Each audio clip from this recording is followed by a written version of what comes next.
What's up? This is Rebel Radio. What up? What up? This is DJ Newmark. This is Peanut Butter Wolf. It's your boy. It's okay. Keep checking out Rebel Radio. Rebel Radio. This is Rebel Radio. We're in the place right here. Rebel Radio is going down. Would you say Rebel Radio? Oh, wait. Let's do it again. Rebel Radio. Hey, my guest today is Slimkid3, one of the members of the Pharcyde. You might remember the Pharcyde from their worldwide smash, Passin Me By, but they had a bunch of great records in the 90s and were a big part of the underground hip hop scene on the West Coast and really worldwide. Trey is now on tour with Bizarre Ride Live, which is kind of a bit of a revival of the Pharcyde. He's also partners with DJ Newmark in a group called Trademark. He's also got a rock group happening called Backbone and a bunch of other side projects happening. This dude stays busy. He comes in and gives us some great stories on the truly bizarre ride that the Pharcyde went through. He's going to give us his secrets to putting on a great live performance.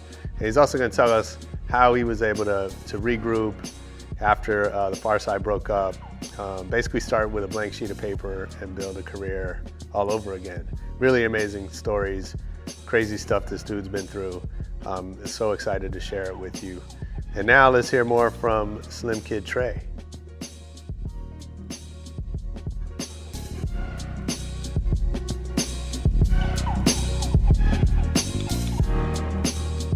Nice. Well, thanks for being here, man. I appreciate it. It was so, like I said, so good to run into you. And, absolutely, man. And I feel like, you know, we've known each other. I was trying to remember how we met even. I think that I interviewed you guys for The Source. Okay. I know I interviewed you for somebody before the album came out. The first album or the second first album? Okay. Wow. I think it was The Source, but I might be wrong. I don't know. I was like their West Coast dude for a minute. Okay. When The Source was The Source? When The Source was The Source, it was like after, I think Paul was their West Coast guy first. Shit. And then he was busy doing big things with you guys and yep. some other folks. But we've had Paul on the show. We've had Newmark on the show. Oh, man. So I'm excited. Yeah, this was a nice to have you on. But I remember, you know, that interview was like the way I was involved in the hip hop scene here, and like Pharcyde just sort of came out of nowhere, like that as far as I knew about, and like all of a sudden everybody was singing Your Mama. Yeah. Like that was just like it was just everywhere, and it's one of those things when, you know, I'm sure you know, because then it blew up and, you know, became, you know, you guys were on tour worldwide and doing all that, but it was like for us, you know, like the whole world, as far as we knew, was all about the Pharcyde, like, you know, all at once. That was a really good time, man. Yeah, I'm sure. That was a really good time. We did, what was interesting, what's cool about us is how we had like kind of like no filter about performance. Yeah. No filter about like what we were recording and things like that. And that type of fun that we were immersed in resonated. Mm-hmm. You know, all of our shows, like we were, you know, just by not having a filter, we could have quirky shows where we're wearing a mask and just all kind of crazy stuff and just really going all out with our shows and not really caring. Yeah.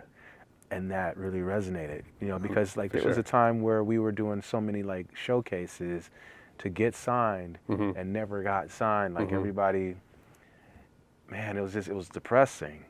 And so it was the second that we stopped giving a crap about it, that's when everybody started giving a crap about us. And it's just so funny. It's like every time, like you name any business person that's going through it, trying to do it, and the second he goes, just, you know, fuck it, I'm gonna do my own thing. And he starts taking the steps to do it, and the next thing you know, everybody's like, hey, what's that over there? Nice. So, okay, well, so I want to talk about that, but I don't want to start there. Okay, cool. Like, how'd you get first into music, even as a kid? Like, give us the very beginning. Do you even remember, like, the first record you bought, or the first record that like really touched you? So, music was basically my babysitter. Okay.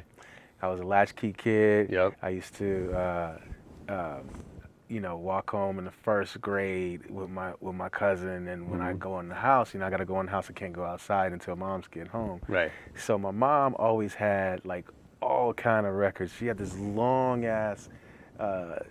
The turntable's like a little drawer, and you pull it out, and then there's a turntable there. It's like a little long ass console. The big console with the lights on the end, the party shit. lights and stuff. Yep. So that was that. Wow. And then at my grandmother's house, my grandfather had like a reel-to-reel. Yeah.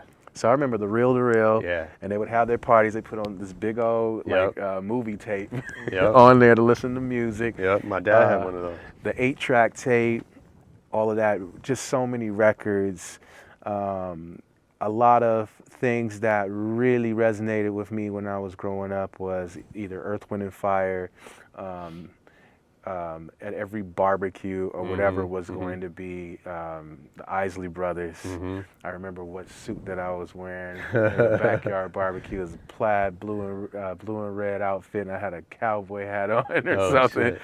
And I remember like my aunts and uncles and everything, and just that energy like that. It was truly soul. Like soul wasn't just soul music. Soul was the culture. Everything about it. Everything about it. Yeah. How people felt about each other. The family. Like the songs like really said so much about your whole life. So that is what I was like a sponge to it.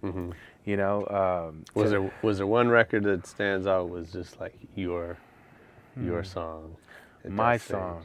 I think coming up, there was a song that really like kind of made me think in a galactic way, and it was "I Know Kavita" by Quincy Jones. I remember I was outside. It was nighttime because I was supposed to be in the house by now. But this car was blaring this song, and something about it, I just kind of went into a little trance. Yeah. And it unlocked me. Yeah. And it wasn't the first song that unlocked me, but this one like kind of really like connected. And as I listen to it, like I can listen to it today, and it'll take me to that. It helped me to like imagine, And that was I thought that was healthy. Another song was I think it was Knee Deep or something by Parliament. Something about that. I don't know what they did. I don't know what spirits they worked with. Yeah. But it opens you up, and it's like 15 minutes long, but you don't get tired. Right. Then you play it again. Right. So now you like went through 30 minutes to an hour and a half of your time. That's right. Yeah. So it's stuff like that that really like kind of once again it just put me in alignment with all that life meant as a culture, as growing up, like how I see my mom and dad and everything connected. It was like a time capsule for it. Like, it's so interesting to talk about that because we talk about now in the business the disposability of music. Yep. And we know it keeps getting faster and faster, and seeing, you put out a record today and it's like, even it's changed to where it's not like I'm gonna make an album, then I'm gonna go on tour, then I'm gonna take some time off and start over. Yeah. Like you just constantly making music and putting it out, but from the fan side, like it's such a different thing, and we have these songs that for 40 years have like meant so much to us, and to take you back to that, that time in your room or that, whatever. There's certain records, we used to. I remember we went to Palm Springs one time for spring break, and we got in the car and realized we only had one tape. Oh. And so we played it over and over, and if I put that on now, like I get hot because I'm in Palm Springs, like I feel the sun on my,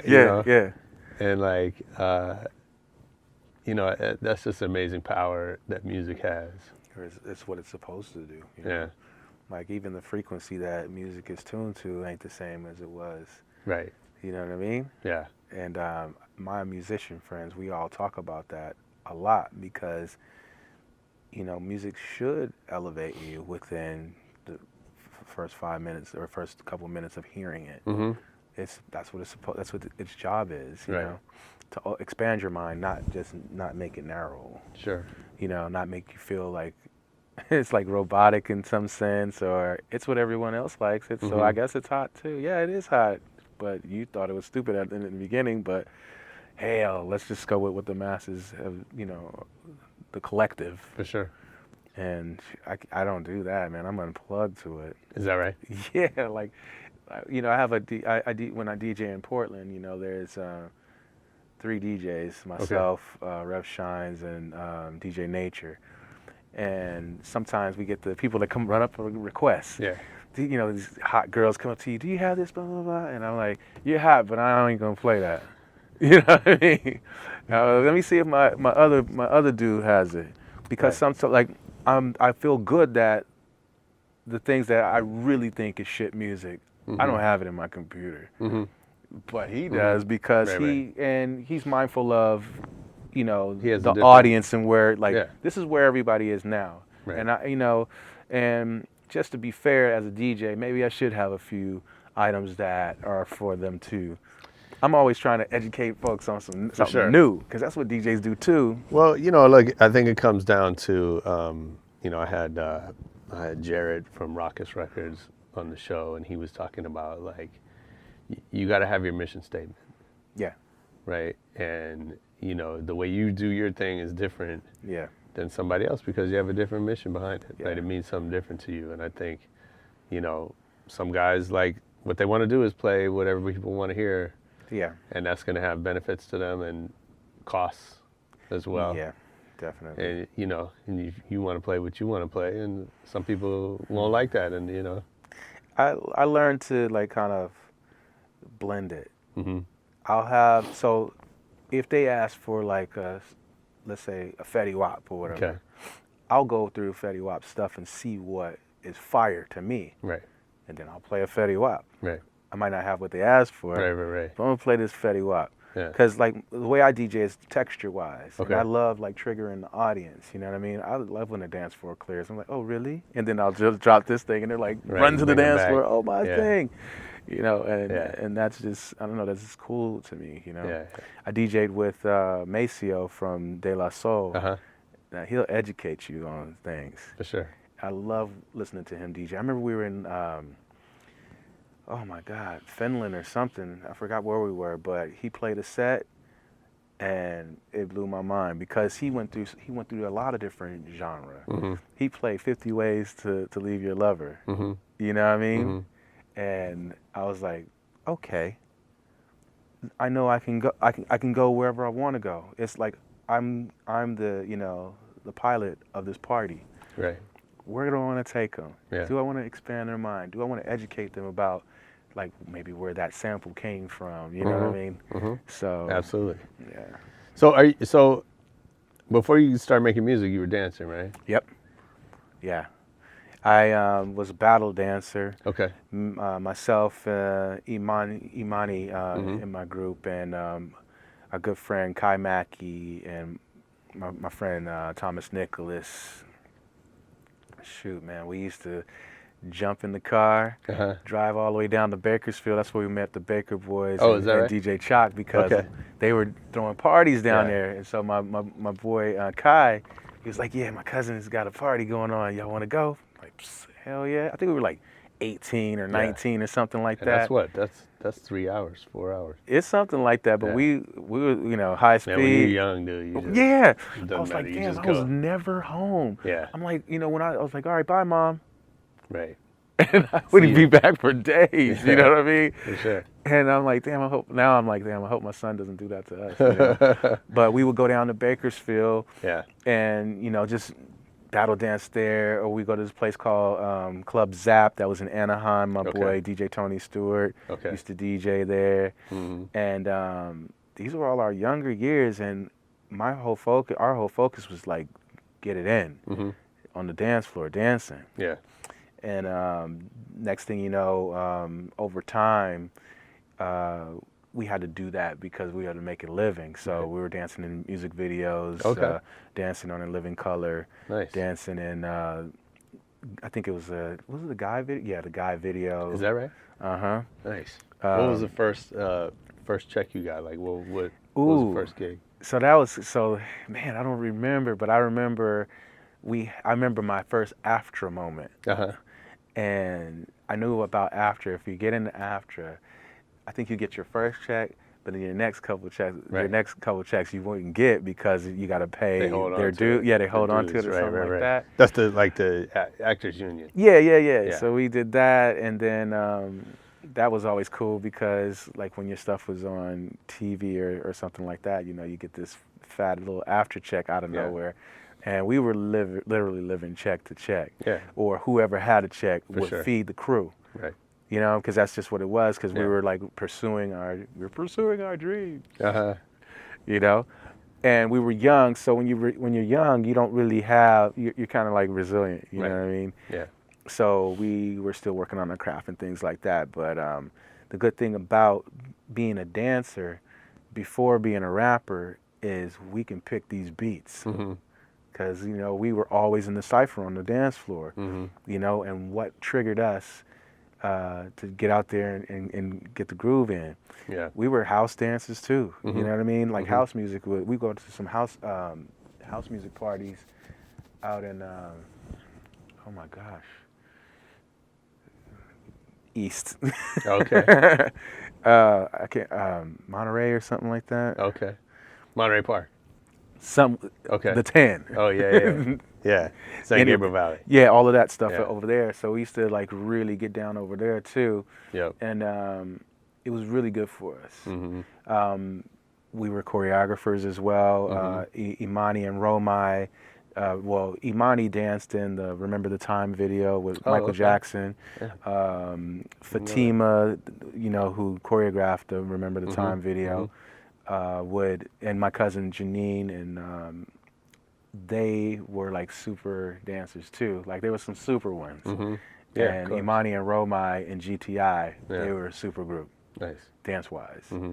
And so Fatima and my cousin Janine and Tish, they connected with us. And so they would learn stuff from Romai and Imani and Robert Vincent as well, who danced for Janet Jackson. Okay. And we were a lot bigger than Pharcyde in the dance thing to me. Like when we were just like in our community, you know. Sure. Yeah. And it was. So how'd you start making music? We were making music along the way. Okay. So our showcases, when we were the group called 2 for 2, we would dance at Locke High School because Reggie Andrews, who was our manager at the time, threw a lot of showcases and invited, you know, Jimmy Iovine or, you know, like a lot of big cats that he knows, John, just folks from Motown, just places where he was in the industry with. And they would come and check out our showcases. So the rap part was in there and the dance part was in there for us too. Okay. So we were really always putting on like a show, you know. So it's a long little road, man. That's good. I mean, you guys knew how to move the crowd, right? Yeah, exactly. You know, not just get up there. But it was a different thing when we were 2 for 2 than when we were Pharcyde. How do you mean? Well, because when we were Pharcyde, we were us. We were truly us because we had been broken down to the dirt about, you know, like as far as like our dream of being in. So like 2 for 2 wasn't happening. We were trying to make it happen. Yeah. And I thought our music was good or whatever, but you know, like looking back, it's like. How was the music different? We gave a lot less of a fuck. Yeah. And you can hear it. Yeah. That's how our music was different as opposed to making these songs that were kind of corny, possibly. You know what I mean? Yeah. Yeah, it's funny. I mean, you know, I think what Pharcyde brought, you know, that was at a time when gangster rap was really, you know, starting to dominate. Yep. You know, and everything coming out of New York was just super serious. Right.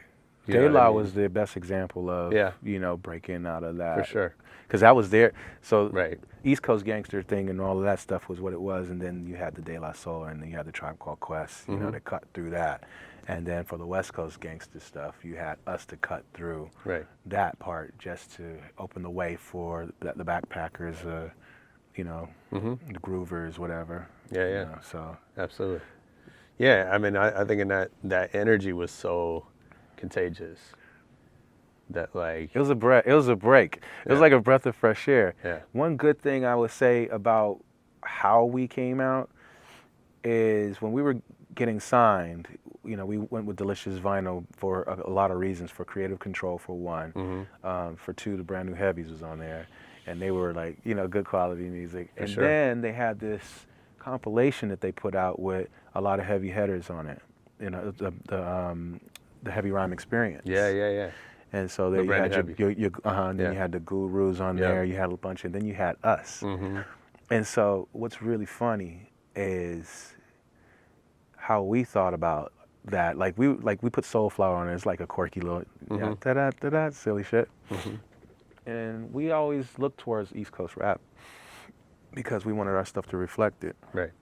Because that's what we wanted, And we did this album hoping that it would be like that, and it wasn't.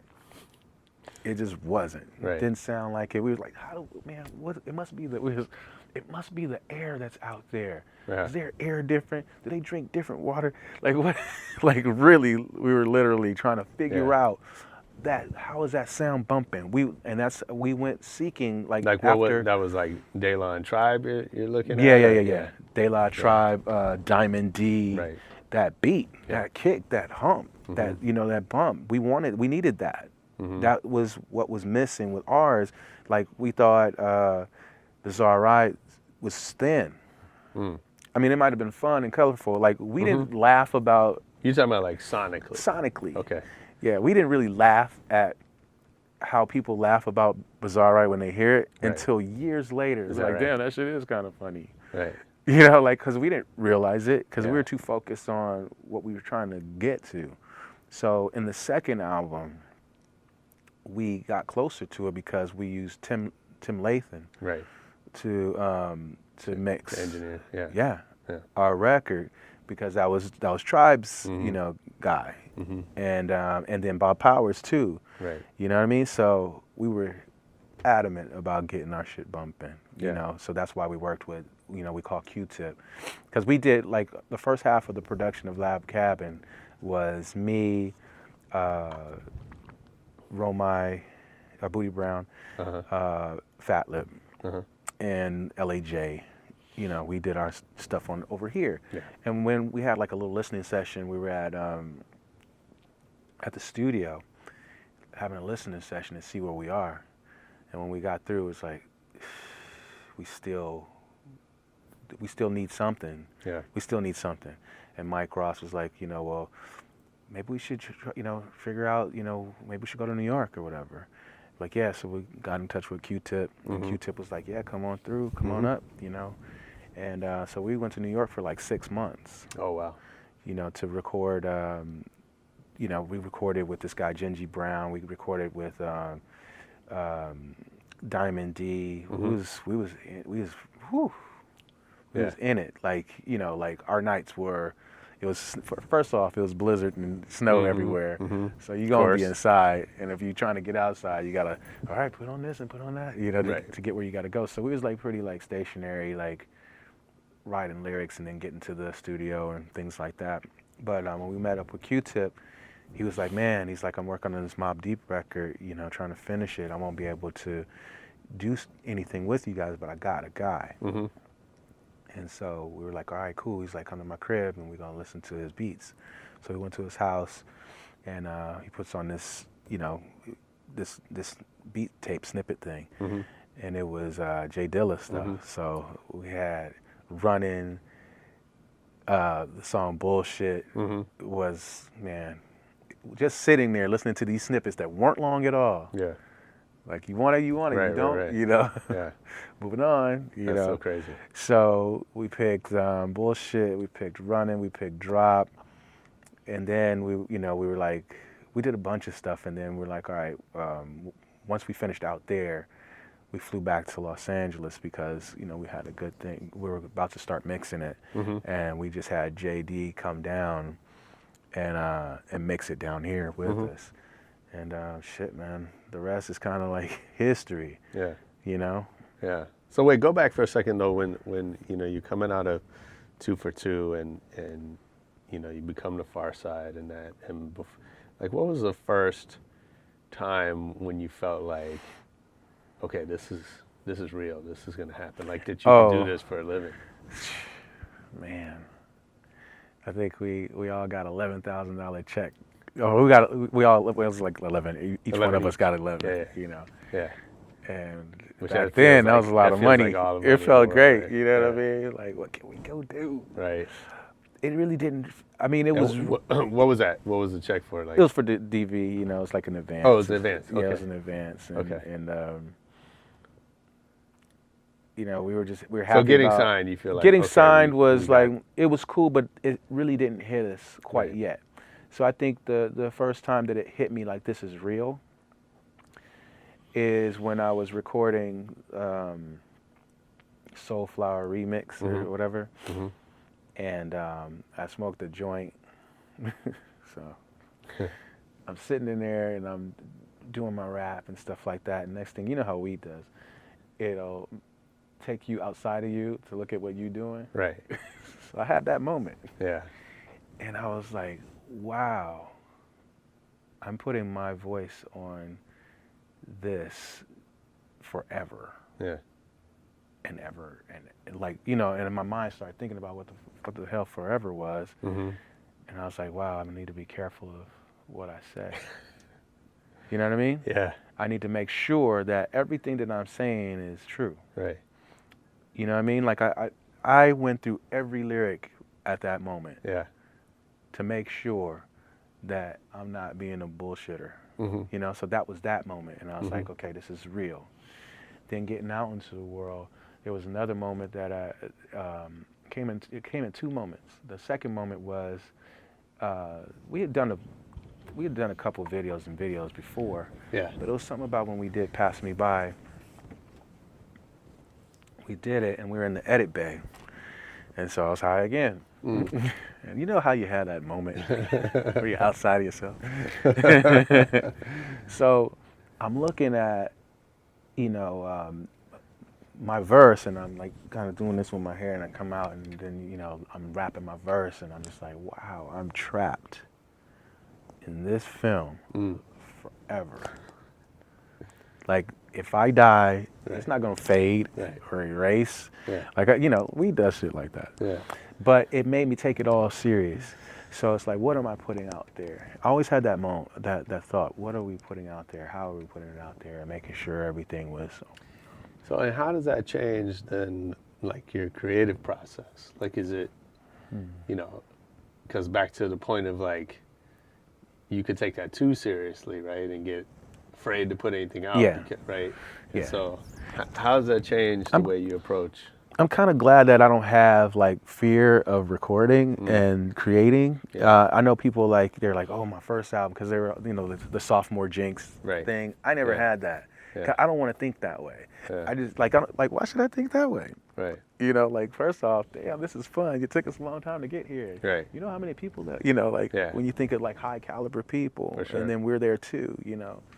So creatively, I'm just kind of open. I have the spirits that walk with me that whisper songs to me all night, and melodies and things like that. So I feel blessed to have it. Sometimes, you know, like, I can't sleep because there's a melody in my head, and then when I wake my ass up and go sing it into a thing or write it down, then I go straight to sleep. Yeah. You know. Yeah. And it's like a little blessing and a curse. But I'm glad that, hey, thank you for choosing me. And I always say, thank you for choosing us to be the vessel to make Bizarre Ride to the Pharcyde and the Pharcyde things, all of it. I believe, are very thankful in that capacity. You know what I mean? Because it could have been somebody else, could have been anybody else, but they whispered to us. You know what I mean? So I'm like, I'm grateful for that. And all these little things, from me realizing that my voice is on here forever and my image is on here forever, when it comes through, I just let it, you know, I listen. You know, I play the bass too, and I'm like, I listen. I'm not just really playing, I'm listening. And I always figure, like, it's a conversation between, like, for me and my bass, it's a conversation between a man and a woman. Yeah,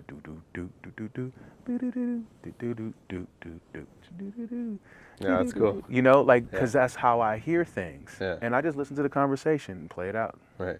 You know? It's a trip. It is. Or sometimes when I'm out and about, I'll hear a conversation, or like my grandmother has a bunch of little sayings because she's from the south, down south, and they had little sayings, and those sayings turn into like nice little hooks because those sayings are something that they've said for many years. They've connected. It like really hits you. You know what I mean? Yeah. And well, you talk about like the foreverness of music, right? And that's part of it. It's all like, we get these, whether it's the slang, the language, or these stories. Yeah. Right. That this is a way of recording that and bringing it across generations. Yeah, it's important. So wait, okay. So then Passin Me By blows up. The album blows up. How big was it? Like I know it was like a gold record or whatever, but I wish. But it was bigger than that. I wish the technology of right now was then. Yeah. It would just be bananas. Yeah. Cause it was, like, we went gold. The first record went gold. So it's past gold. I don't know where it's at right now, but I know that I know we sold more than that. Yeah, of course. Even Tupac was like, he's like, yo, man. He's like, I know y'all shit's platinum. And we're like, nah, man, it ain't. He's like, if it ain't platinum, somebody fucking y'all. Yeah, I mean, that's... You know what I mean? That's music business. That is... economics and all that. But like I said earlier, like, for us, it was everywhere. It was the biggest record It was in the everywhere. world, it was really everywhere. And so you guys must have felt like this thing is just, there's no ceiling to it. It was weird because parts of us can't really get into where it's at. Right. Because we got work to do. Yeah. And sometimes if we get caught up in it, because when you get caught up in it, I think you fail because you get stuck there. Mm-hmm. And that's where that sophomore jinx comes, because now you're trying to make something. So was there any moment of like celebration, or like did you buy anything outrageous, or like, man, what do we do? Or was it just like, okay, now I'm just, somebody's telling me where to be every day? We were, I think there was just moments like like the celebration was going on tour in Europe or going to Japan. Like our stuff was different. We were always focused on music. We would always be on tour. Like the Bizarre Ride album, we were on tour so long. Mm-hmm. That's why it took a long time between, to make this. We had to stop touring to start making Labcabin California. Right. We were touring with the Roots, and the Roots kept touring, and they still kept touring. Yeah. You know what I mean? And I was like, man, because we used to all tour together a lot. And then just to see like just all of our our colleagues, De La Soul, whatever, still going. Yeah. But there's moments where you have to take a break, and you gotta. It's interesting though, because I think hip hop in general has been, like, as an industry, has done a really bad job with touring, right? Yeah. And you were kind of an exception, and there's a few exceptions to that. But most rappers don't have great shows. They don't get a lot of big shows and whatever. And it's just time, and I don't know. There's probably, who knows why that is, but I know you guys. You were on Lollapalooza. You were on outside of the, just the hip hop shows and whatever. We came up in a different time. Yeah. Like, we wanted to impress New York. Mm-hmm. We knew that the bar was high. Mm-hmm. One of our first shows in New York, man, it was like Q-Tip was there. Like, it was so many major folks there. Mm-hmm. And luckily, we had our 2 for 2 days where we were always doing these showcases and stuff like that, and performing and stuff like that. Mm-hmm. And we were like super serious about our performance and what it was. Even to this day, like, when we hit the stage, it's all professional. Mm-hmm. Mm-hmm. Whatever zone we're in the zone, Yeah. And so we get to the stage, and it's like this is when like they didn't have like cordless mics. Right. So they had this big ball Right. of mic wire Yeah. with the mic sticking out of it. So it was our turn to get on. Right. Mark Love was getting the records ready, and then we're standing there in front of everybody waiting in New York, and we're unraveling this fucking ball of fucking chords so we can, get started. Right. So everybody's like watching us, like doing, like just like this, and just, I heard a lot about these cats, but what the fuck? Right. Yeah. Yeah, New York.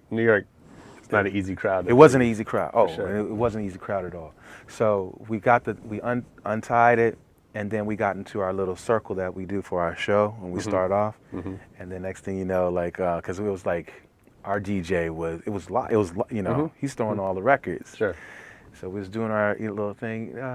My name is Booty Brown, and this chick is Bhutan. This chick, and then we mention all of our names, and then he drops this other thing. We just exploded on the whole crowd. Yeah. It was high energy, like it was so in it. I didn't know where we was at, and when we were done, like Tip was like, "Yo, that is one of the most amazing shows I've seen," and we were just like, wow, that's cool, because we all look up to y'all, and y'all putting us up,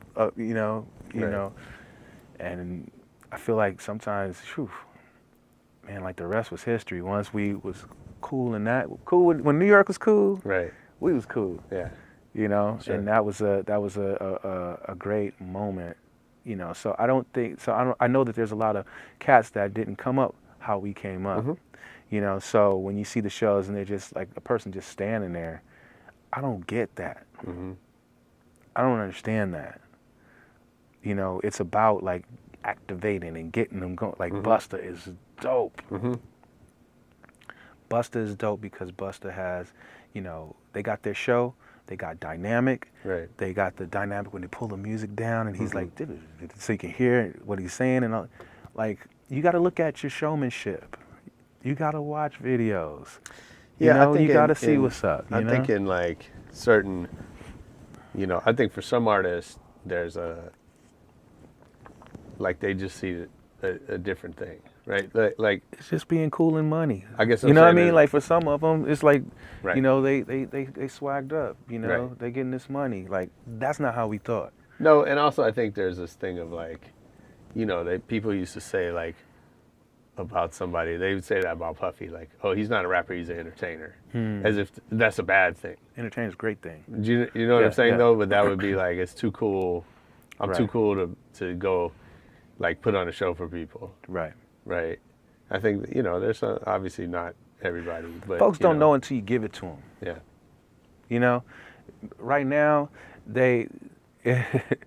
it's like they're smoking like shit weed as opposed to bomb weed, right? Like as in performance wise, sure. And folks need to go all the way back to when you seen Parliament's Mothership come down. Yeah, like those type of they haven't gotten an experience yet. Yeah, and once they get an experience, then I think the whatever culture's going on right now will even grow. Like damn, like I want to be like that, and then it'll pull some of them other. There's some really so like dancing, for instance. Where I came from dancing, I thought we was dope. But where it is now, I'm like, I can't believe this dude did that. Yeah. I can't believe, like, it's blowing my mind. Yeah. And sure. That's what I want to see entertainment-wise. MC Hammer was an entertainer. New Edition. Guy, everybody had they dance steps and sang good, and the music was great. And what happened to that? What's wrong with that? There ain't nothing wrong with that. Yeah. There's nothing wrong with that. Set the example, man. Because I feel like if somebody comes to see my show, and some people work hard for that, $40 or whatever they spending. For sure. Yeah. So, Pharcyde, we always did extra shit. Even if it was we made some mushroom punch for the crowd. And I am not fucking around. We really did. Is that right? Shit. Or I would go to the hardware store and get this long ass tube, and we put like a little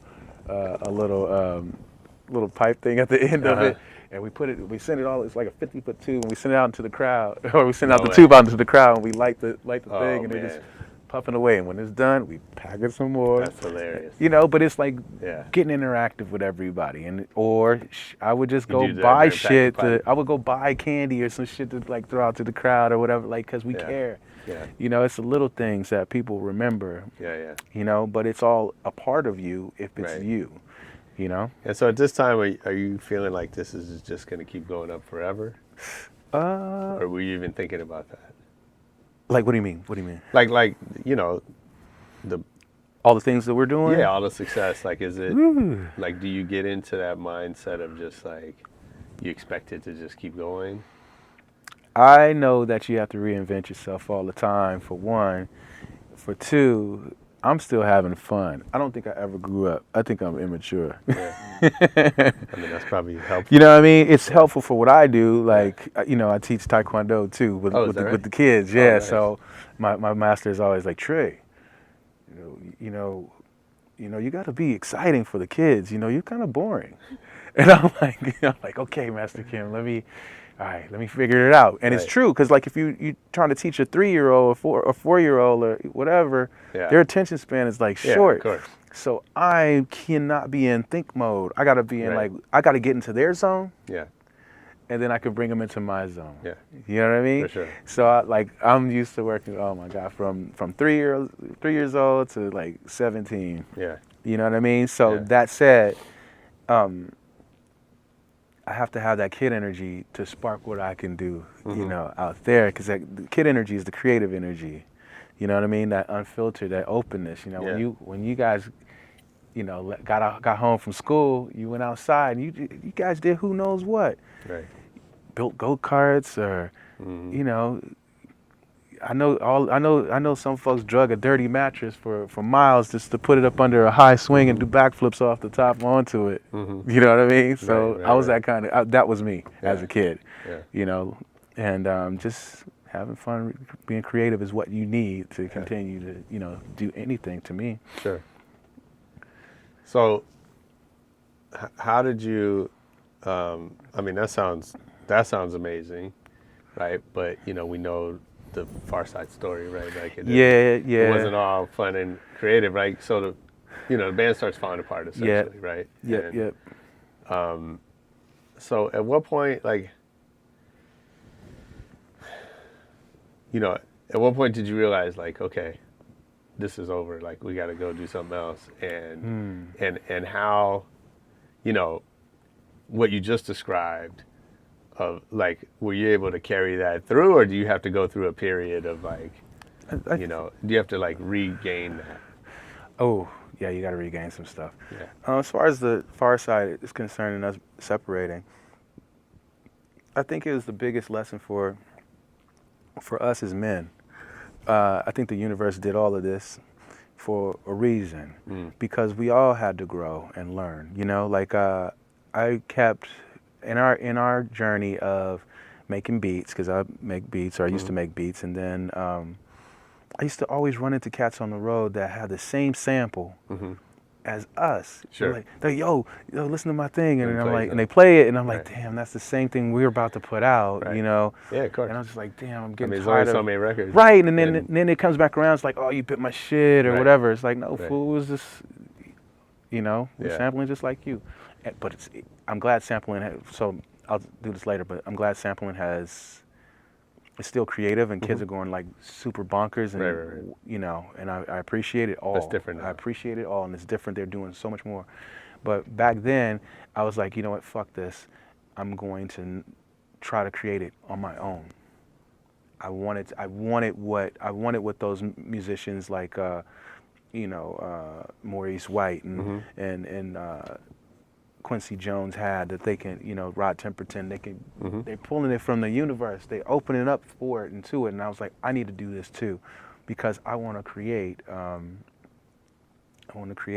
music, I'll create the samples, you know, so I dove into orchestrating, and so that's what I do now, and I do it a lot better, and I got one of the songs on this Monkey Business record that I have for you is my artist, Moonbeam Kelly. Okay. And it's just, you know, I orchestrate. You know, I work with musicians that, you know, we create the new, you know, because I don't want to run into, people with the same sample as me. But however, in my scientific, studies and testings and stuff, I want to see if what I create consciously, because I feel like things are a conscious bubble, and ideas exist in it. So like we can all be underneath the same conscious bubble right now, and like maybe a word or something will pop up and like, oh man, I was just thinking that. So I want to see if what I write groove-wise, someone else will write the same thing, or close to it. Because Which then happens. it happens all the time. If you don't catch it, here it is. If you don't catch it, someone else will, because I'm conscious now, and I'm aware of it. So if a hot idea comes along, and you have it bubbling, you better do it, because the universe is always just creating. So it's gonna pick somebody. So if you're being closed about it, it's like, oh, he's not listening. Let's go over here, because Mikey's open. He's listening. Let's give it to him. Yay! You know what I mean? Yeah, it's funny. I mean, it's interesting you describe it that way, because like every year or two, there's a new lawsuit over some song that sounds too much like another one, and I think there's like, to me, like I think that's an impossible task to sort out what's what, because the reality is, there's these things are out there. It's out there, right? And it's impossible for you not to be influenced by Earth, Wind, and Fire, by Quincy Jones, by these things, by thousands of other songs that have meant something to you over the years. They have to influence you. Now, whether you use the same notes or in the same order or not, right, that's a different thing. But drawing where that line is too much, and it's I don't know how that actually works. I feel like, man, some things are just, it's like, why are we even arguing about this? Right. You know what I mean? Like, well, because people want money. No. Because lawyers want money. somebody needs money. So for sure. I get it. But I'm just like, just be more creative. Just be creative. Right. And I tell my artists too, like, she's like, I don't want to do this because, then folks are going to bite my style or whatever. And I'm like, let them bite your style. Right. Yeah, you be the uncut. You be the uncut and pure. Right. You know what I mean?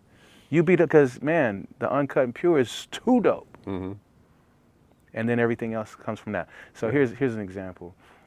Parliament, they was uncut. And then you have all these other folks spawning from it with their funk. And that's why they was talking about, they think they funky, but they not. Right. They don't know the doo-doo. We got the doo-doo. You know what I mean? We are the funk, Yeah. And there's so much the funk and immersed in it, it does something different to you, because they're more connected to the source of what that is than the other ones that's trying. Yeah. Because it's a whole different thing. I look at Jamaica Funk. I used to think that was Shaka Khan and Rufus, and it wasn't. I was so mad when I figured. Is that right? Yeah, because I was like, that's Shaka Khan. Yeah. But it wasn't. Tom Brown. It was Tom Brown. Yeah. But Rufus, they was the uncut. For sure. Like, I don't know who came before what, the chicken before the egg. I don't either, but I'll tell you that's another one. I love that song though, Jamaica Funk. I won't kick it out of my... I thought that was the greatest record in the world when it... And I thought it was Shaka Khan. That's so funny. I still think it's Shaka Khan. I'm gonna go to sleep like that's Shaka Khan. Well, you never know. Like a lot of times, people behind the scenes. I saw when Rod Temperton just died. Like, I think it was Dante Ross put up like all the stuff that he'd written over the years, and like, I had no idea. Yeah. That behind the scenes, all this thing was happening. Yeah. It's the same person. So, I'm sure there's... I used to think it was Quincy Jones that did all this stuff until I talked to Quincy Jones. He's like, oh, no, that's Rod Temperton. Yeah. I'm like, what? Right.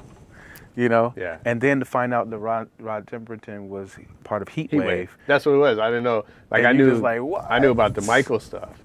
But I didn't know that he was from Heat Wave and all that. And then you started to go, okay, now... He wrote a lot of amazing stuff, man. Unbelievable. Yeah. So, okay, you said, talk about the lessons, right? So that, this partnership breaks up, right? Yeah. And, I can't imagine, first of all, just we're talking about coping with that success that kind of falls on you, but also you you're in a 4-way business partnership. Yep. That's more than business. There was a house, right? Yeah, we had like 2 houses. We were in the Pharcyde Manor. Yeah. And then we were in Labcabin. Right. Oh, that was a new house. Mm-hmm. Oh, so when we moved, we had to move from Pharcyde Manor because it was in the hood. Yeah. We would have people coming over with Mac 10s talking about, y'all want to help me do this run? It's like, y'all got that limo. Right. Why don't y'all help me run this thing? We're like, no, homie, we good. Yeah. I'm sure. Thank God it was enough of us. Sure. Right. You know. Yeah. Because we might have been doing it wrong with homie. Right.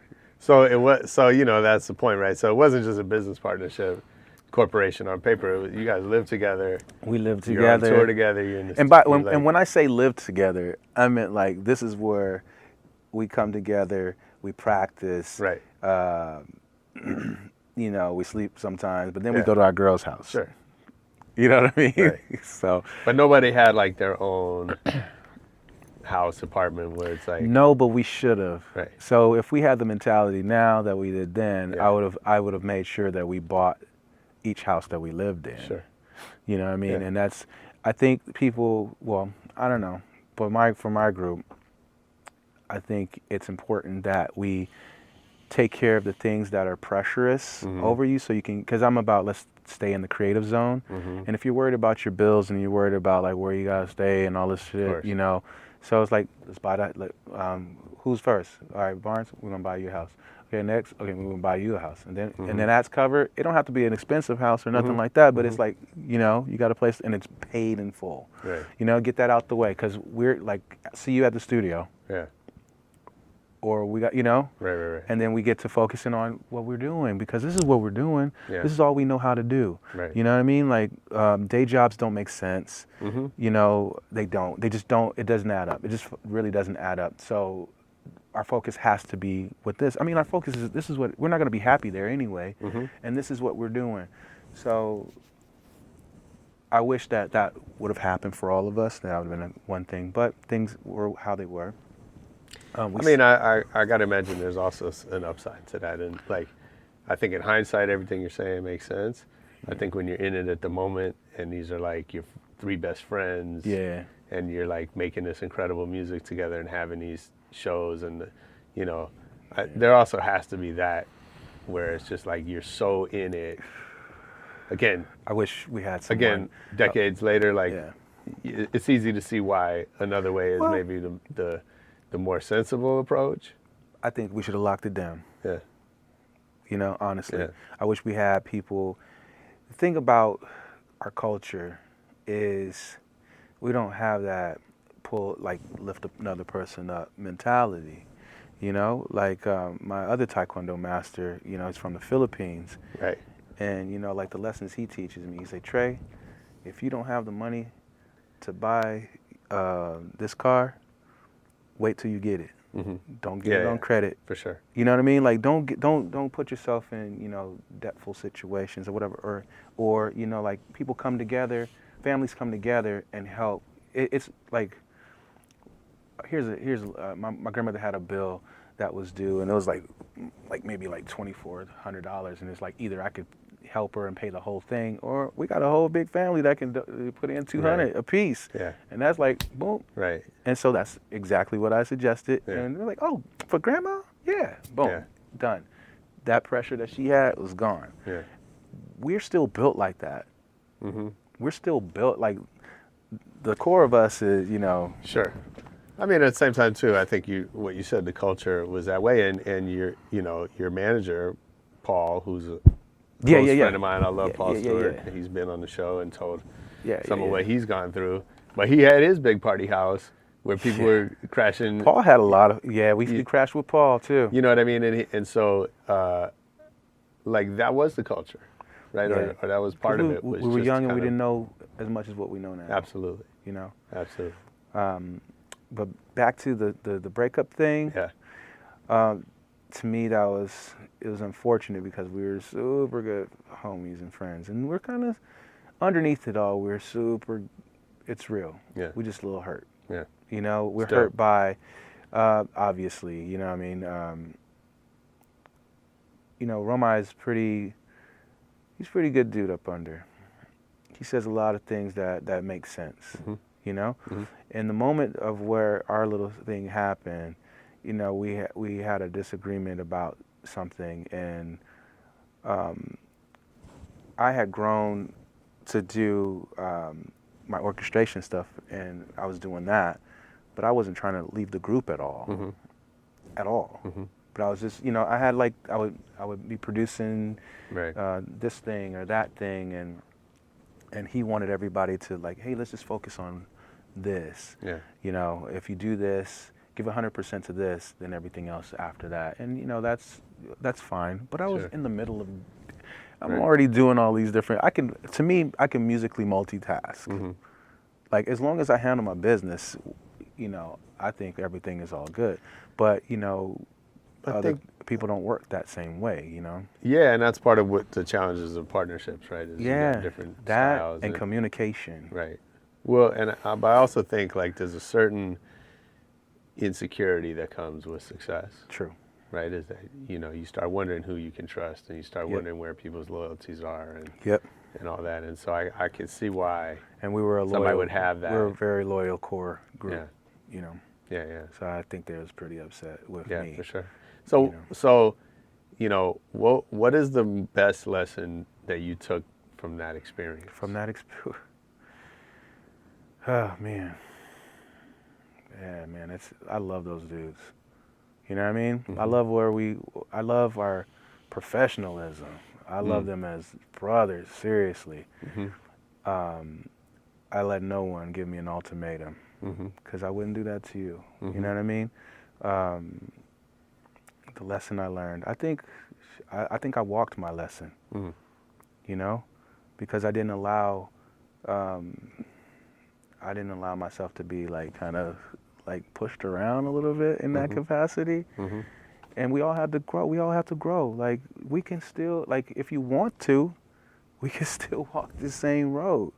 Right. Because I'm like, if I show all good parts, and I'm upfront about everything, and you still have a problem, like, I walked the right way.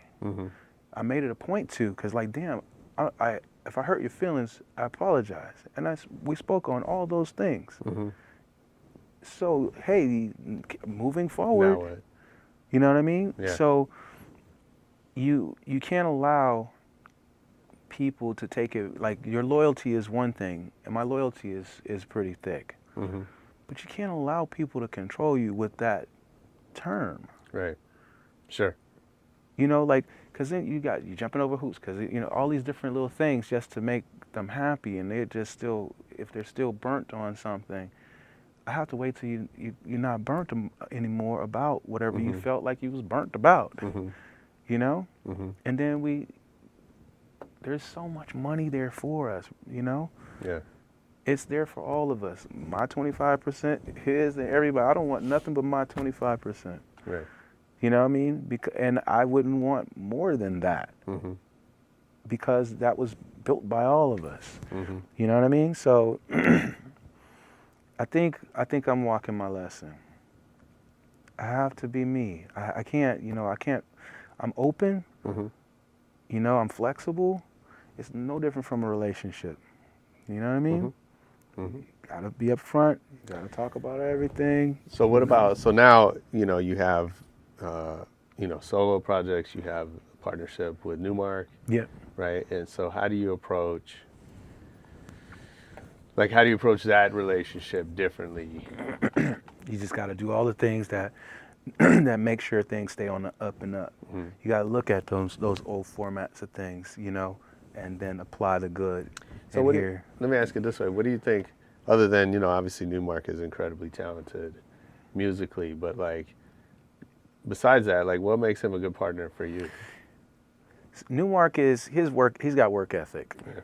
Yeah.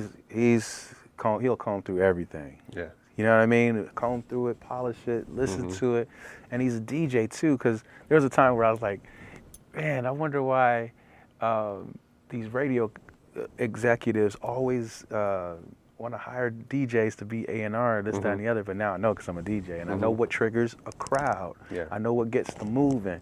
You know what I mean? And So now I know that part. I know a lot of parts now. Sure. Oh my God, the part, because, you know, putting out my own records and things like that. So I know a lot of parts. But, you know. Was there ever a time, you know, that you thought you were going to quit making music? Like it got so hard you start to question the mission? Yeah, I did. Yeah. I quit. I was like, you know what? I'm done with this. And what did I do? The same sec, I said, I'm done with this. And I went over into my room and I closed the door. I lay down for a second and I wrote a song. Did you? Oh, shit. It's just like my default setting. Yeah. I'm supposed to do this. Yeah. You know what I mean? So you quit for 20 minutes? I quit for an hour. Yeah. Yeah. I quit for an hour. Yeah. So really, you never questioned the mission. Like, this is not. There was some hard times. I think I had like a nervous breakdown too. You know, like we were doing a record. We just got signed to a Red Ant or whatever, and we were doing this record and just happy about it or whatever. And Red Ant went under, and I was like, oh, yeah. I'm like at the console, like wow, and my hands started shaking. I started tripping out a little bit. I'm like, wow. Because we were just kind of like, there was a time where we were just going through some troubles and some lows and stuff. And I just went outside and I sat down. I was in tears, man. And then I think M-Walk came out to talk with me. And I was like, man, this shit is happening again. I'm like, fuck, dude, we just trying to like do our thing, you know? Yeah. I just grabbed a handful of money, jumped on a plane like the next day and went to New York. And I was just chilling with my girlfriend. And for a couple weeks, was up in this hotel and I just stayed in this hotel. And I would just do nothing. I would go sit on a stoop and eat Indian food with my girl, or just walk, you know, just do nothing ass shit. Yeah. I would go to plays, I would walk in the park. I was like, this is too much. You know what I mean? Yeah. And then how do you bounce back? What's like, when you're in that, feeling that way, shit. Like what happens to pull you out of that, or what do you do? The pieces just come back slowly. Yeah. You just gotta read. You gotta discover yourself. You know what I mean? And it comes back slowly. You know, you gotta. Is there something? Is there a ritual? Is there a like? You know, is there are there mentors? Is there it's good that it's good when you hit rock bottom, because there's nothing there but you. Right. And from that point, you literally like you can hear your own breathing and your heartbeat, and then the spirit whisper tells you your next move. Yeah. But you won't know your next move until you know your next move. You know, and I know it sounds like funny to say or whatever, but I'm dead serious. And that's what any idea, like having a breakdown or not. Yeah. When you're reinventing yourself, you have to go to a blank sheet of paper and you just sit there and you let the new idea arrive to you. And when it does, the synergy comes with it. It's like lightning and thunder. You know? And I appreciate those moments because those moments spark the next. Just what did Steve Jobs think when they kicked him out of Apple? And then this motherfucker turns around and makes Pixar? Right. What's stopping a brilliant mind? Yeah. You know what I mean? Like the brilliant mind in all of us, basically. You know what I mean? We're just like too busy with, I gotta go to work. Gotta drive in this traffic. You know, or we don't believe that we're capable. Because you don't have that empty space. Right. Is that me? Oh man, I'm so sorry. That's all right. That means I got to put some more money in the meter. But you know, it's you don't have that moment to think creatively. Yeah. You're plugged up with life or the media and all these different things. Yeah, for sure. You know, I can't wait to see people.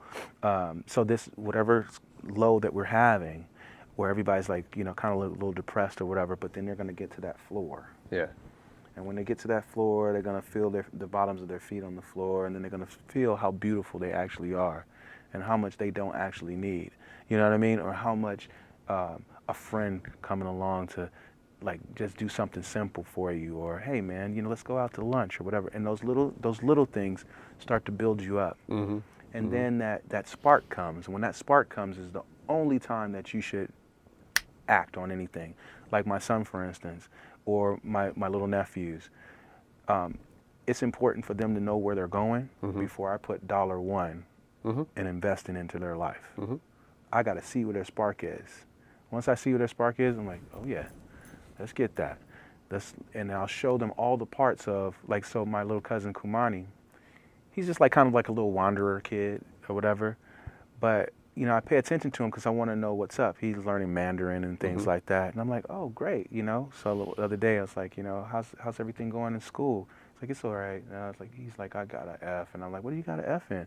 He's like, Mandarin. I was like, but that's your favorite thing. He's like, yeah. I'm like, let's go. I got to open my computer. We went on YouTube and we were doing Mandarin lessons right then. And I sat there with him to learn it. And he's teaching me. And I'm, he's teaching me. And then we're learning from the program. And I was like, I want to keep doing that.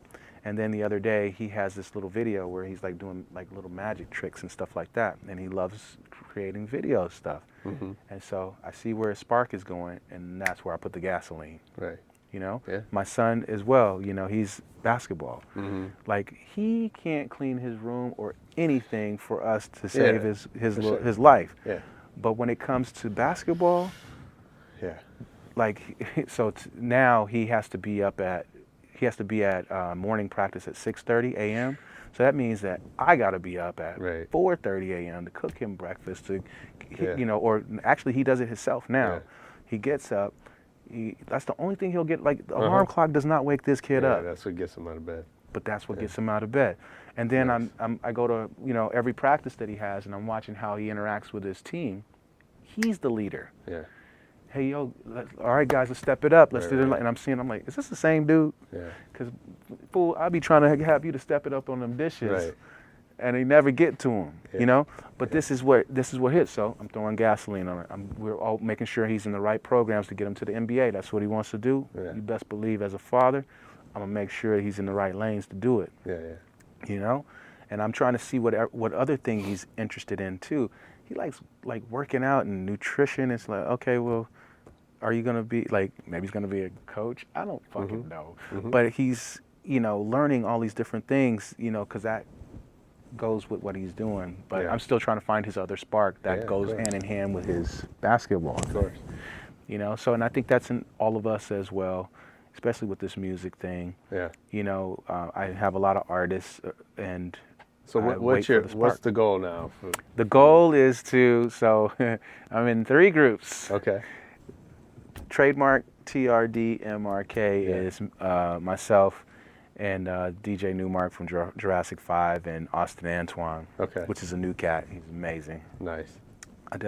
You definitely have to go and check it out. Yeah, I'm gonna check that for sure. Go to Newmark's house. So I'll play it for you before we put it out. Okay. And my other project is called Bizarre Ride, which is the other half of Pharcyde. So, and this is our first little record called Titty. Okay. And what titty means is just give them a little taste. And we're not talking about woman titty, because if you look on the thing, it's man titties. When you get older, you get man titty. All right, so that's the funny part. And I'll stop joking about that. But so we're touring with that still, and we've been going to Europe about like 11 times or whatever. We just keep doing that. And my other band is a rock and hip hop band called Backbone. Okay. And one of the cats, Adam Vidal, he's like this kid prodigy that came up like playing, opening for Carlos Santana. So we just opened for Carlos Santana at the beginning of the year. Wow.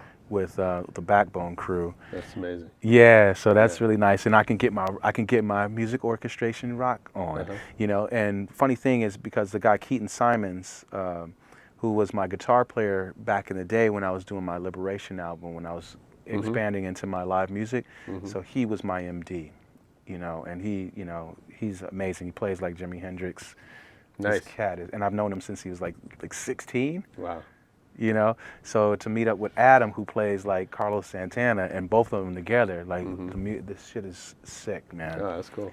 So I'm staying creative, and then my other situation is I'm producing this girl Moonbeam Kelly, which one song is on there, and you'll hear it. Okay.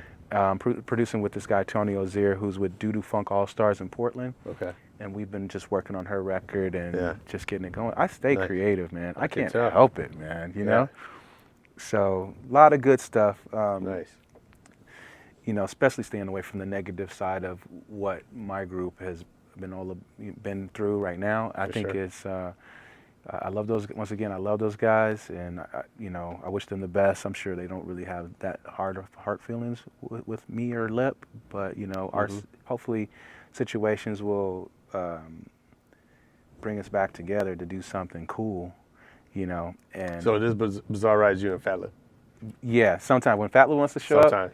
See, this is how when Fat Lip wants to show up, he's all welcome to come back. I get it. And when he doesn't want to do it, he doesn't want to do it. Right. And here's what I learned about that: is resistance is something that you don't want to push a boulder up a hill, or you don't want to swim upstream on the river. Right. And sometimes, you know, when he don't want to do it, I'm trying to swim upstream to get him to do it. If I just let him do his thing and let him show up when he wants to, because I want the best from him. Yeah. And when he wants to do it, that's when I'm going to get the best from him. So I don't judge him anymore, because me and him was the ones that fought physically all the time. Yeah. You know? And I'm just learning how to work with things, because like I can't make people do nothing. I only can do what I'm doing. And then I put like, so if this thing ain't working, I'm going where the synergy is. Right. You know, that's big. Yeah. Cosmically, creatively, maybe it's just not, we don't have whatever tool that needs to be right for that to continue to excel up. Yeah. But the trademark stuff is like through the roof right now, and I can't wait for you to hear it, bro. And when we were making it, the synergy was there. Yeah. It's like it made itself. That's amazing. You know what I mean? Yeah. Okay, I have a little speed round before we let you go. Here we go. What is there another talent outside of music that you always wish you had more of? Oh, outside of music, I do kind of like counseling. I went to, when I was in college, I was a psychology major, electronics minor. Yeah. So that part, and then martial arts as my heart, you know what I mean? Yeah. So, and it's like, it seems like all this stuff is like kind of coming together, because the martial arts part and the psychology and dealing with the world is all, you know, like, I'm like, I'm like the guru with the incense, and the bare feet, and people come in, the master, and have the little long beard and mustache, giving wisdom. That's funny. What's the last great book you read? It's been a minute. So Conversations with God was a book that I read a while ago, and I read the second book first, and I started in the middle, and then I read funny. I just read what's interesting, and then I go. So after I read that, I read all of the books, and then over time I read a lot of self-help books, and it's like kind of like they're talking in a circle. Yeah. You know, you can tell when they're just trying to sell a book. For sure. You know. Yeah, they got so many pages to fill. Yeah. What about what movie do you think you've seen the most? Oh my gosh, the most. That's a very good one. I don't know. You know? I don't know. Are you a movie guy? I am a movie guy. The last movie I saw was Doctor Strange, and that was really good. Yeah. I like stuff like that. Me and my son, we go to the movies all the time, and we check it. There's some movies, but I just can't, like when you ask the question, it runs out of your head. Yeah, of course.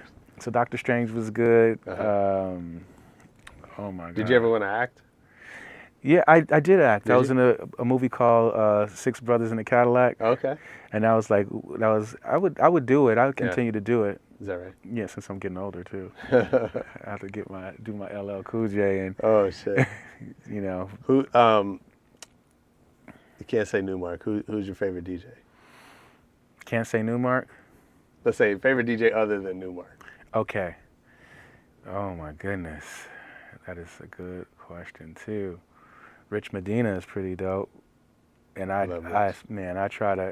saw him in New York, and I tried to make sure that I mixed it up like he does for the crowd. You know, he plays so many different genres, and it was all hot. And I was like, I got to do the same thing. You know. Yeah. And of course, Maceo from De La. Yeah. That's brilliant. All right. So, how does everybody find you online? You can find me right now on Facebook and Slimkid3.com. Okay. Slimkid3.com. Okay. Or on Facebook, you can find me also at trademark.net, TRDMRK.net. And then just on Facebook, Slimkid3. Catch me there. I'm an Instagrammer. People like, I tweeted you, and I'm like, I'm not a Twitter guy. I'm so not Twitter. Okay. But my team works my Twitter. You know what I mean? For sure. So Instagram is me. Yeah. What else? Facebook is me at times too. You know, I definitely check in. Yeah. But shoot, man. All right, man. Well, we can't wait to check out the new stuff. Definitely looking for that trademark. Oh, and BazaarRideLive.com also. Okay. Because we leave for Europe tomorrow. Oh, nice. For our tour. Nice. And yeah. Well, keep me posted when the show comes to LA. We'll invite folks out and for sure. Yeah. Okay. Dude, thanks for doing this, man. I appreciate it. Thank you for having me, man. This is perfect, man. Thank you guys, everybody. Yeah. Right on.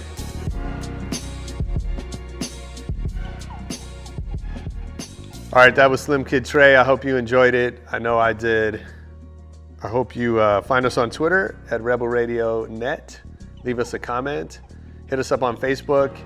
Check us out on YouTube. And come back next week for more Rebel Radio. Peace.